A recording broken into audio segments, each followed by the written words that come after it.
नमस्कार सभी साथियों को स्वागत करता हूं सभी का इस यूट्यूब चैनल पर जिसका नाम है study with P N Lodha. साथियों, रीट एग्ज़ाम 2022 जुलाई के लिए, साथ ही मुख्य परीक्षा थर्ड ग्रेड के लिए और साथ ही सेकंड ग्रेड और फर्स्ट ग्रेड की भर्ती के लिए हिंदी व्याकरण व शिक्षण विधियों की जो शॉर्ट टेस्टों की सीरीज चल रही है उसमें पेपर नंबर 66 आज आपके लिए लेकर आया हूँ। तो 30 बहुत ही शानदार वस्तुनिष्ठ प्रश्न देखने को मिलेंगे। बिल्कुल मेरिट लाने के लिए हमें जिन चीज़ों को पढ़ने की आवश्यकता होती है वह चीज़ें आपको इस टेस्ट में देखने को मिलेगी। तो चलिए शुरू करते हैं आज के इस वीडियो को। पूरे ही 30 प्रश्नों को करके जाना साथियों। पहला प्रश्न देखते हैं। आपके प्रश्न नंबर 1 है, किस विकल्प में सभी शब्द शुद्ध है? तो समीक्षा और सूचीपत्र, सुई और प्रादुर्भाव, नुपुर और भौगोलिक और माधुर्यता और साम्यता। तो जिस विकल्प के सभी शब्द शुद्ध है उसका चयन प्रश्न नंबर 1 में करना है। साथियों, भूगोल प्लस एक शब्द जो भौगोलिक बनता है वो इस प्रकार से लिखा जाता है और यहाँ जो भय भट्टी वाला है उसमें छोटे ओ की मात्रा लग रही, औ की मात्रा लगना चाहिए थी, तो ये गलत हो गया। तो तीसरा विकल्प आपका आंसर नहीं है।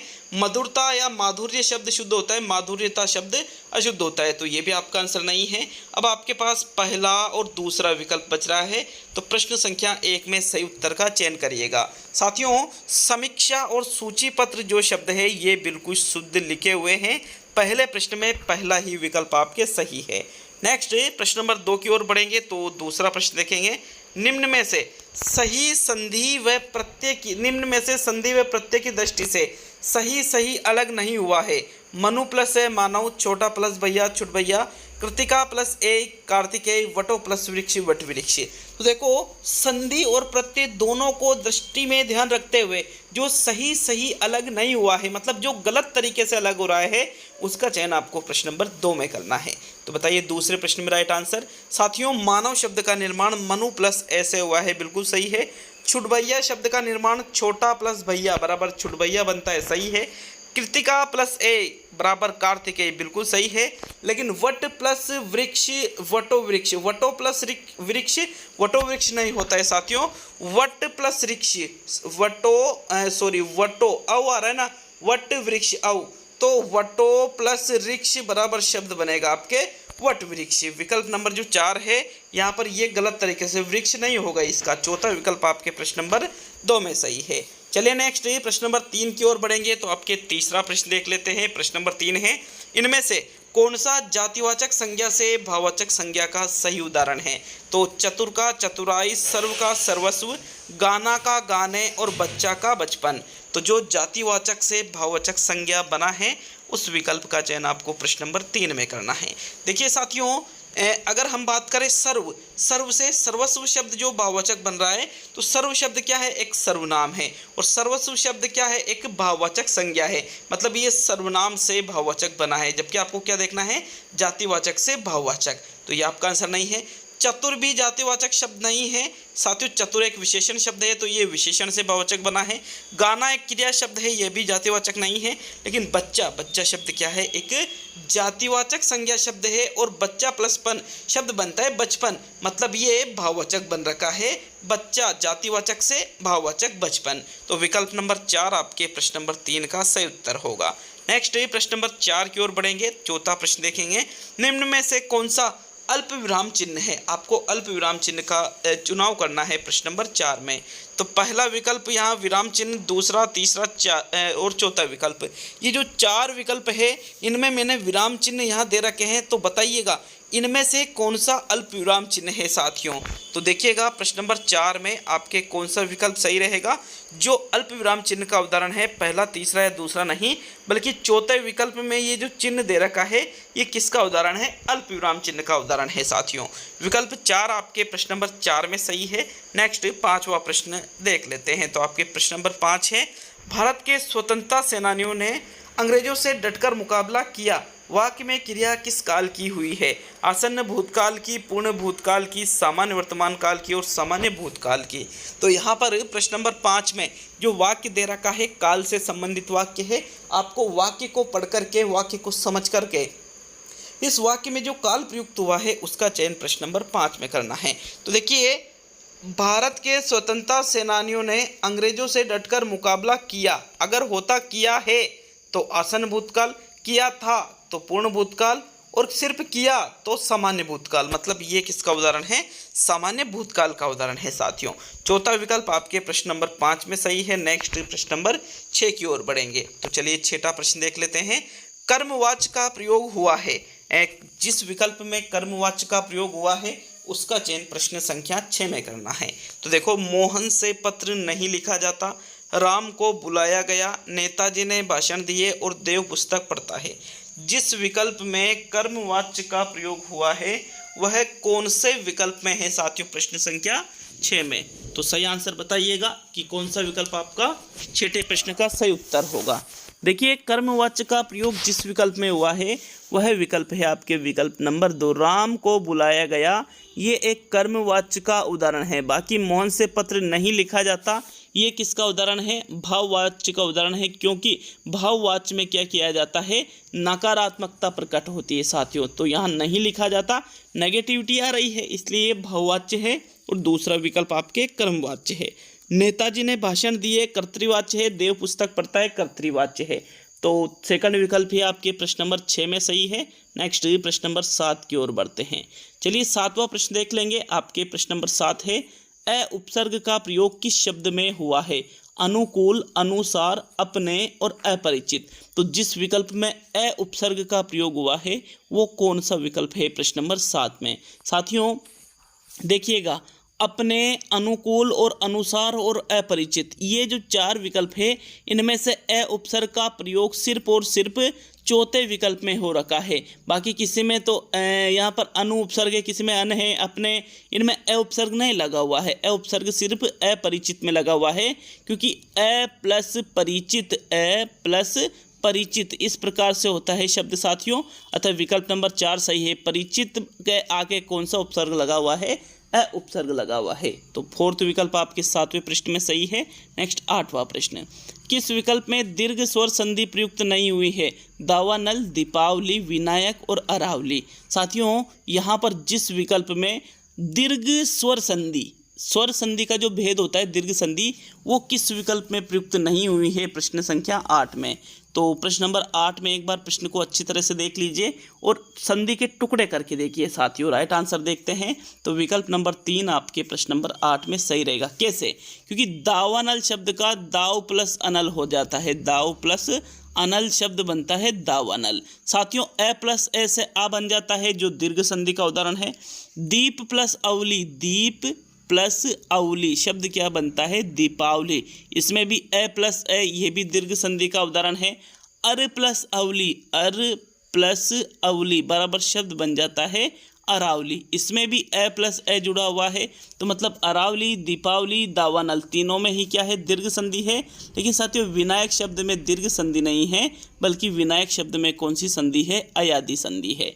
तो विकल्प नंबर आपका 3 प्रश्न संख्या 8 में सही है। नेक्स्ट प्रश्न नंबर 9 की ओर बढ़ते हैं। 9वां प्रश्न है आपके, हर समय दूसरों की कमियां ढूंढने वाला वाक्यांश के लिए सार्थक शब्द होगा?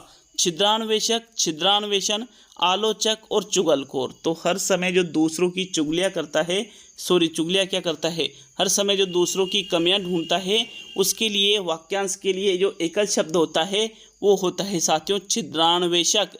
दूसरों की कमियां ढूंढने वाला छिद्रान्वेषक कहलाता है, जबकि दूसरों की कमियां ढूंढना छिद्रान्वेषण कहलाता है। ढूंढने वाला आ जाए तो छिद्रान्वेषक, और ढूंढना ही रहे तो छिद्रान्वेषण, दोनों में अंतर है। दूसरों में कमियां निकालना छिद्रान्वेषण, दूसरों में कमियां निकालने वाला छिद्रान्वेषक। याद रखिएगा इस चीज़ को। तो विकल्प 1 आपके प्रश्न नंबर 9 में सही रहेगा। नेक्स्ट 10वें प्रश्न की ओर बढ़ेंगे। आपके 10वां प्रश्न है, अली और अली शब्द का सही अर्थ है भंवरा और सखी, सखी और भंवरा, सखी और सहारा और सहारा और सखी। तो साथियों ये जो अली अली शब्द है, पहले में बड़ी ई की मात्रा लग रही है, दूसरे में छोटी ई की। तो ये बड़ी ई की मात्रा जो अली है साथियों, इसका अर्थ सखी से लिया जाता है। और देखिएगा सखी तो 2 विकल्प में दे रखे हैं, तो यहाँ पहला और चौथा गलत हो गया। अब जो छोटी वाली अली है इसका अर्थ भंवरे से लिया जाता है साथियों। किससे लिया जाता है? भंवरे से। विकल्प नंबर 2 आपके प्रश्न संख्या 10 में सही उत्तर है। चलिए नेक्स्ट 11वें प्रश्न की ओर बढ़ते हैं। वीडियो अच्छा लगे तो लाइक शेयर जरूर करिएगा साथियों। प्रश्न नंबर 11 है, किस शब्द में अनु उपसर्ग है? अनुपम, अनुपस्थित, अनुपजाऊ और अनुराग। तो जिस विकल्प में अनु उपसर्ग का प्रयोग किया गया है वह कौन सा विकल्प है प्रश्न नंबर 11 में। राइट आंसर बताइए साथियों, अनु उपसर्ग युक्त शब्द कौन से विकल्प में दे रखा है। तो 11वें प्रश्न का राइट आंसर देख लेते हैं। देखिए अनु उपसर्ग इसमें अनुराग शब्द में लगा हुआ है। किसमें? अनुराग जो शब्द है इसमें अनु उपसर्ग का प्रयोग हुआ है, अतः फोर्थ विकल्प आपकी प्रश्न नंबर 11 का सही उत्तर होगा। नेक्स्ट प्रश्न नंबर 12 की ओर बढ़ेंगे। तो 12वां प्रश्न देख लेते हैं। कक्षा का बुद्धिमान बालक महेश किताब जल्दी जल्दी पढ़ता है, वाक्य में उद्देश्य का विस्तार है। तो विकल्प है पुस्तक जल्दी जल्दी पढ़ता है, दूसरा है बालक महेश किताब जल्दी पढ़ता है, तीसरा है कक्षा का बुद्धिमान बालक और चौथा है इनमें से सभी। तो आपको उद्देश्य का विस्तार प्रश्न संख्या 12 में देखना है। एक चीज़ याद रखिएगा, उद्देश्य का विस्तार होता क्या है अगर ये आपको पता है तो आसानी से उत्तर दे सकते हो, और पता नहीं है तो याद रखिएगा साथियों, उद्देश्य का मतलब कर्ता से लिया जाता है। कर्ता का मतलब तो आप जानते ही होंगे साथियों, कर्ता के पूर्व जो वाक्य होता है कर्ता के लिए, कर्ता के पूर्व जो वाक्य होता है कर्ता के लिए, वही कर्ता या उद्देश्य का विस्तार कहलाता है। तो यहाँ जो कर्ता है वो कौन है? महेश है। महेश के पूर्व जो वाक्य है किसके लिए है? ये महेश के लिए है। इसी को उद्देश्य का विस्तार या कर्ता का विस्तार कहते हैं। तो कक्षा का बुद्धिमान बालक ये शब्द क्या है? उद्देश्य का विस्तार है। तीसरा विकल्प आपके प्रश्न नंबर 12 में सही है। नेक्स्ट प्रश्न नंबर 13 की ओर बढ़ेंगे। तो चलिए 13वां प्रश्न देख लेते हैं। कौन सा वाक्य सरल नहीं है?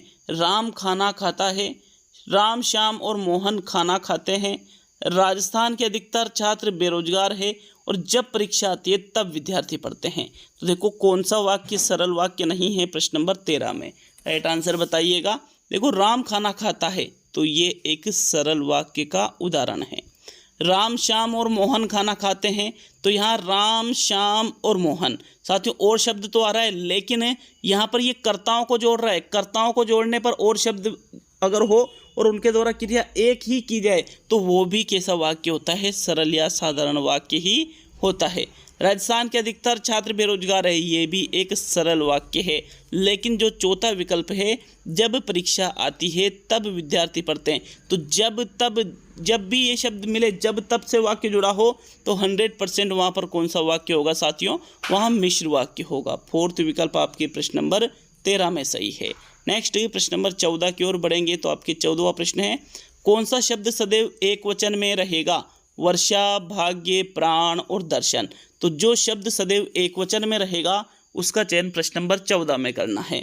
साथियों 14वें प्रश्न में कौन सा विकल्प आपका सही है? तो देखो इनमें से जो वर्षा शब्द है ये सदैव किस में रहते हैं? एक वचन में रहता है, जबकि प्राण शब्द, भाग्य शब्द और दर्शन शब्द ये तीनों ही शब्द किस में रहते हैं? बहुवचन में रहते हैं सदैव। तो इस क्वेश्चन को भी अच्छी तरह से याद रखिएगा, इंपॉर्टेंट क्वेश्चन है। भाग्य, दर्शन, प्राण ये तीनों ही शब्द सदैव बहुवचन में रहते हैं, जबकि वर्षा शब्द सदैव एक वचन में रहता है। तो विकल्प एक आपके 14वें प्रश्न का सही उत्तर है। नेक्स्ट प्रश्न नंबर 15 की ओर बढ़ते हैं। तो चलिए 15वां प्रश्न देखेंगे। हवन सामग्री शब्द का समास विग्रह होगा। हवन की सामग्री, हवन के लिए सामग्री, हवन में सामग्री और हवन से सामग्री। तो 15वें प्रश्न में राइट आंसर बताइए। हवन सामग्री जो शब्द है इसका समास विग्रह क्या होगा साथियों?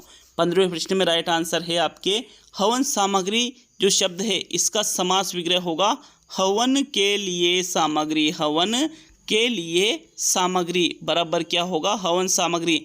तो के लिए मतलब यहाँ पर तत्पुरुष समास के अंतर्गत कौन से प्रकार का ये उदाहरण है? तो कर्ता ने कर्म को करण से संप्रदान के लिए, मतलब ये संप्रदान तत्पुरुष समास का उदाहरण है। किसका है?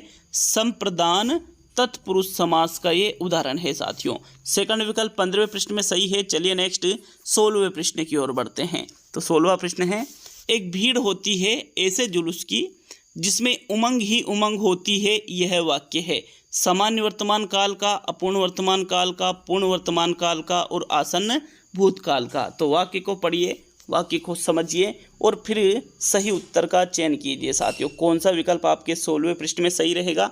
तो देखो एक बार प्रश्न को अच्छी तरह से पढ़ते हैं और फिर इसके सही उत्तर का चयन करते हैं। तो एक भीड़ होती है ऐसे जुलूस की जिससे उमंग ही उमंग होती है, मतलब वर्तमान की बात की जा रही है साथियों। तो आसन्न भूतकाल आपका आंसर नहीं रहेगा, ना ही पूर्ण वर्तमान काल आपका आंसर रहेगा। अपूर्ण वर्तमान काल में क्रिया जारी रहती है, तो इसमें ऐसा नहीं है। तो प्रथम विकल्प आपके सामान्य वर्तमान काल का जो है ये उदाहरण है साथियों। 16वें प्रश्न में प्रथम विकल्प सही रहेगा। नेक्स्ट प्रश्न नंबर 17 की ओर बढ़ेंगे। तो चलिए 17वां प्रश्न देख लेते हैं। आपके प्रश्न नंबर 17 है, मूल्यांकन के संबंध में निम्न में से कौन सा कथन असत्य है। असत्य कथन का चुनाव आपको मूल्यांकन के संबंध में करना है। तो मूल्यांकन एक सतत चलने वाली प्रक्रिया है। मूल्यांकन मापन का ही एक अंग है। मूल्यांकन से शिक्षार्थी के संपूर्ण विकास का पता चलता है और मूल्यांकन का उद्देश्य की पूर्ति से गहरा संबंध है। जो मूल्यांकन के संबंध में असत्य कथन है, प्रश्न नंबर 17 में आपको वो देखना है कौन सा विकल्प 17वें प्रश्न का राइट आंसर है। असत्य कथन कौन सा है, तो साथियों 17वें प्रश्न में आपके राइट आंसर देख लेते हैं। कौन सा विकल्प आपके 17वें में सही रहेगा। दूसरा विकल्प, मूल्यांकन मापन का ही एक अंग है, ये एक असत्य या गलत कथन है, क्योंकि मूल्यांकन मापन का एक अंग नहीं है, बल्कि मापन मूल्यांकन का एक अंग है। ये उल्टा कह रहा है यहाँ पर, इसलिए दूसरा विकल्प क्या है, असत्य कथन है। बाकी ये लगातार चलने वाली प्रक्रिया भी है, संपूर्ण विकास का पता इससे चलता है और उद्देश्य की पूर्ति से इसका गहरा संबंध है। ये तीनों विकल्प मूल्यांकन के संबंध में सत्य है, लेकिन दूसरा विकल्प क्या है, असत्य है साथियों। इसलिए दूसरा विकल्प आपके 17वें प्रश्न में सही रहेगा। चलिए नेक्स्ट प्रश्न नंबर 18 की ओर बढ़ते हैं। देखिएगा प्रश्न नंबर 18 है आपके, किस क्रम में क्रमधारय समास का उदाहरण नहीं है। संसार सागर, देहलता, जगबीती और भला मानस। तो जिस विकल्प में क्रमधारय समास का उदाहरण नहीं है 18वें प्रश्न में, वह कौन सा विकल्प है साथियों। तो राइट आंसर देखते हैं आपके प्रश्न नंबर 18 में कौन सा विकल्प सही रहेगा। विकल्प नंबर 3 सही रहेगा। जगबीती जो शब्द है ये क्रमधारय समास का उदाहरण नहीं है, बल्कि जग पर बीती, ठीक है, जग पर बीती का अधिकरण में पेपर, तो अधिकरण तत्पुरुष समास का ये उदाहरण है साथियों। भला है जो मानस, तो मानस की विशेषता बताई जा रही है, कैसा है वो, भला है, ये क्रमधार है। देहलता क्रमधारय है। संसार रूपी सागर क्रमधारय है। मतलब तीनों ही विकल्प ये क्रमधारय के हैं, लेकिन जगबीती शब्द किसका है, तत्पुरुष का उदाहरण है। तो विकल्प 3 आपके प्रश्न नंबर 18 में सही है। नेक्स्ट प्रश्न नंबर 19 की ओर बढ़ेंगे। आपके 19वां प्रश्न है, इनमें से कौन सा भाषा आकलन में सबसे कम प्रभावी तरीका है। कहानी कहना, कहानी लिखना, घटना वर्णन करना और श्रुतलेख। तो जो भाषा आकलन में सबसे कम प्रभावी तरीका है 19वें प्रश्न में आपको उसका चुनाव करना है साथियों। कौन सा विकल्प 19वें में सही रहेगा। देखिएगा, कहानी कहना, कहानी लिखना, घटना वर्णन और श्रुतलेख, इन चारों में से आपके जो चौथा विकल्प है श्रुतलेख वाला, ये भाषा आकलन में सबसे कम प्रभावी तरीका माना जाता है साथियों। फोर्थ विकल्प आपके 19वें प्रश्न में सही है। श्रुतलेख में सिर्फ सुनकर के ही लिखा जाता है, इसमें बच्चों के आकलन बहुत ही कम होता है साथियों। तो चलिए 20वां प्रश्न देखेंगे। निम्न में से कौन मौन पठन का प्रकार नहीं है। तो सस्वर पठन, मौन पठन, अर्थ पठन और द्रुत पठन। साथियों, जो मौन पठन का प्रकार नहीं है वो आपको बताना है प्रश्न नंबर 20 में। कौन सा विकल्प आपके 20वें प्रश्न का राइट आंसर है। तो देखो, मौन पठन मतलब जिसमें मन ही मन में पढ़ा जाता है साथियों, वो कहलाता है आपके मौन पठन। अब यहाँ सस्वर पठन जो प्रथम विकल्प है ये मौन पठन में थोड़ी आएगा, क्योंकि सस्वर पठन मतलब स्वर के सहित किया गया पठन, तो स्वर के सहित कर रहे हैं तो उसको मौन पठन आप नहीं कह सकते हो। इसीलिए प्रथम विकल्प आपके 20वें प्रश्न का सही उत्तर है। नेक्स्ट प्रश्न नंबर 21 की ओर बढ़ेंगे। आपके 21वां प्रश्न है, शिक्षण की जिस विधि में शिक्षक अत्यधिक सक्रिय व छात्र अत्यधिक निष्क्रिय रहते हैं उस विधि का नाम है अवलोकन विधि, कहानी विधि, प्रश्नोत्तर विधि और नाटकीकरण विधि। तो जिस विधि में शिक्षक तो क्या कर रहा है, अत्यधिक सक्रिय रह रहा है, और छात्र क्या कर रहे हैं, अत्यधिक निष्क्रिय रह रहे हैं साथियों, तो उस विधि का नाम आपको बताना है। देखो, प्रश्नोत्तर विधि में शिक्षक के द्वारा प्रश्न पूछे जाते हैं और छात्र उसका क्या देते हैं, आंसर देते हैं। तो छात्र आंसर देते हैं तो फिर वो तो सक्रिय हो रहे हैं। नाटकीकरण विधि में क्या किया जाता है कि छात्रों के द्वारा नाटक का प्रस्तुतिकरण किया जाता है। प्रस्तुतिकरण किया जा रहा है मतलब यहाँ पर छात्र सक्रिय रह रहे हैं, तो ये भी आपका आंसर नहीं होगा 21वें में। अवलोकन विधि में छात्रों के द्वारा क्रिया की जाती है और छात्र अध्यापक उसका अवलोकन करते हैं। तो यहाँ भी छात्र सक्रिय रह रहे हैं, तो ये भी आपका आंसर नहीं होगा। लेकिन कहानी विधि में साथियों शिक्षक के द्वारा कहानी सुनाई जाती है, शिक्षक सक्रिय रहते हैं और छात्र चुपचाप कहानी को सुनते हैं। तो इसमें छात्र निष्क्रिय रहता है और शिक्षक अत्यधिक सक्रिय रहता है। कौन सी विधि में? कहानी विधि में। आपके सेकंड विकल्प प्रश्न नंबर 21 का बिल्कुल सही उत्तर है साथियों। नेक्स्ट प्रश्न नंबर 22 की ओर बढ़ेंगे, तो आपके 22वां प्रश्न देख लेते हैं। चलिए 22वां प्रश्न, इस विधि में मातृभाषा के माध्यम से किसी नवीन भाषा को पढ़ाया जाता है, यह कथन कौन सी विधि के संदर्भ में कहा गया है? गठन विधि, वेस्ट की विधि, प्रत्यक्ष विधि और परोक्ष विधि। तो 22 में राइट आंसर बताइए। मातृभाषा के माध्यम से जिस विधि में नवीन भाषा को पढ़ाया जाता है वह विधि कौन सी होती है साथियों? तो प्रश्न संख्या 22 का राइट आंसर है आपके वह विधि जिसके माध्यम से जिसमें मातृभाषा के माध्यम से किसी नवीन भाषा को पढ़ाया जाता है उसको परोक्ष विधि कहा जाता है। क्या कहा जाता है उसको? परोक्ष विधि। विकल्प नंबर 4 आपके प्रश्न नंबर 22 का सही उत्तर है। चलिए नेक्स्ट 23वां प्रश्न देख लेते हैं। प्रश्न नंबर 23 है, कोरोना महामारी के दौरान दूरदर्शन डीडी राजस्थान पर चलाए गए शिक्षा कार्यक्रम का क्या नाम था? शिक्षा दर्पण, शिक्षा वाणी, शिक्षा दर्शन और शाला दर्पण। तो 23 का राइट आंसर बताइए। जब कोरोना महामारी चली थी, लॉकडाउन हुआ था, तो उस टाइम पे साथियों दूरदर्शन डीडी राजस्थान पर एक शैक्षिक कार्यक्रम चलाया गया था, उसका नाम आपको 23 में बताना है। तो देखो उस कार्यक्रम का नाम था शिक्षा दर्शन। क्या नाम था उसका? शिक्षा दर्शन नाम था। थर्ड विकल्प आपके 23 में सही है। नेक्स्ट प्रश्न नंबर 24 की ओर बढ़ते हैं। तो चलिए 24वां प्रश्न देखेंगे। अर्थग्रहण के कौशल के विकास के लिए अधिक उपयोगी है व्याकरण शिक्षण, समाचार वाचन, मौन वाचन और सैसोर वाचन। तो अर्थग्रहण के कौशल का विकास करना है आपको यदि, तो साथियों उसके लिए जो सबसे अधिक उपयोगी है वह किस विकल्प में दे रखा है? प्रश्न नंबर 24 में राइट आंसर बताइएगा। तो 24वें प्रश्न में जो राइट आंसर है व्याकरण शिक्षण, समाचार वाचन या सैसोर वाचन नहीं, बल्कि मौन पठन जो होता है साथियों, मौन वाचन जो होता है, मौन पठन आप इसको कहते हो मौन वाचन को, तो यही अर्थग्रहण के कौशल के विकास के लिए बहुत ज़्यादा उपयोगी माना जाता है, क्योंकि मौन पठन में ही हम सर्वाधिक अर्थ ग्रहण करते हैं। थर्ड विकल्प 24 में सही है। नेक्स्ट 25 पे आते हैं। निम्न में से किस उपकरण का इस्तेमाल प्राय योगात्मक मूल्यांकन में किया जाता है? अध्यापक अवलोकन, परीक्षण, असाइनमेंट और इनमें से कोई नहीं।